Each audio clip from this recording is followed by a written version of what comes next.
Hi friends, welcome to Kanika channel. இன்னைக்கு நம்ம சேனல்ல ஒரு ஈவினிங் ஸ்நாக்ஸ் எப்படி செய்து பார்க்கலாம். பசங்க ஸ்கூல் விட்டு வந்த உடனே சாப்பிட்ற மாதிரி எறா முட்டை பொடி மாசு.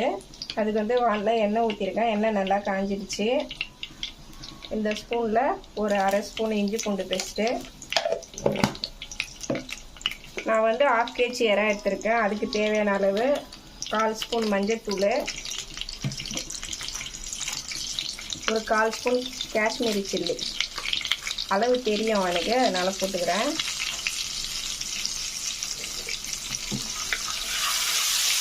இது எண்ணெயிலே கொஞ்சம் இந்த இஞ்சி பூண்டு மட்டும் பச்சை வாசனை போகிற அளவுக்கு எண்ணெயிலே வதக்கிக்கலாம். குழம்பு மிளகாத்தில், வீட்டு குழம்பு மிளகாத்தில் அது ஒரு 1/4 ஸ்பூனு. காஷ்மீரி சில்லி வந்து காரம் இருக்காது, அதனால குழம்பு மிளகாத்தில் ஆட் பண்ணிக்கிறேன். உப்பு, எறாக்கு தேவையான உப்பு.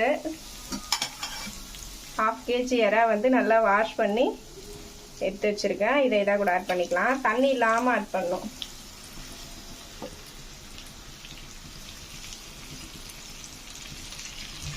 இதை ஆட் பண்ணி நல்லா நம்ம எண்ணெய் ஊற்றாத எறாவே கொஞ்சம் தண்ணி விடும் ஃப்ரெண்ட்ஸ். இதுலேயே நல்லா வதக்கிடும். கலரி விட்டு கொஞ்ச நேரம் மூடி போட்டு வேக விடலாம். இங்கே பாருங்க ஃப்ரெண்ட்ஸ், எவ்வளோ தண்ணி விட்டு இருக்குது. நம்ம தண்ணியே ஊற்றலை, ஆனாலும் இருந்தாலும் தண்ணி பாருங்கள் இவ்வளோ. எறால ஆல்ரெடி தண்ணி விடும், அதனால தான் நான் முதல்ல தண்ணி ஆட் பண்ணல.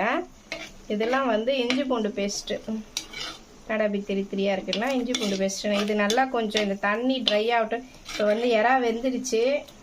நம்ம தண்ணி ட்ரை பண்ணினா அப்புறம் முட்டை வச்சு ஊற்றலாம். முட்டை ஊற்றிட்டேன் ஃப்ரெண்ட்ஸ். நான் ஊற்றுனதை வந்து காமிக்கல.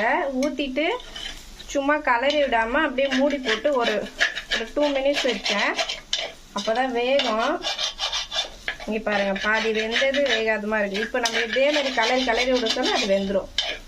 கை விடாமல் கலரி விடணும், எங்கன்னா அடி பிடிச்சிக்கும். நல்லா வெந்துடுச்சு முட்டை. இப்போ நம்ம கடைசியாக ஃபைனலாக கொஞ்சோண்டு பெப்பர் ஆட் பண்ணிக்கலாம். ஏன்னா பெப்பர் வந்து முட்டை கொஞ்சம் காய்ச்சி ஸ்மெல்லு, அதனால் லைட்டாக ஆட் பண்ணிக்கிறேன். ஃபைனலாக கொத்தமல்லி கலரி விட்டு ரெடி பண்ணிக்கலாம். இதான் கூட வந்து நம்ம டொமேட்டோ சாஸ் வச்சு கொடுத்தா பசங்க நல்லா விரும்பி சாப்பிடுவாங்க. ஹெல்த்தியாகவும் இருக்கும் உடம்புக்கு. அவ்வளோதான். Thank you friends.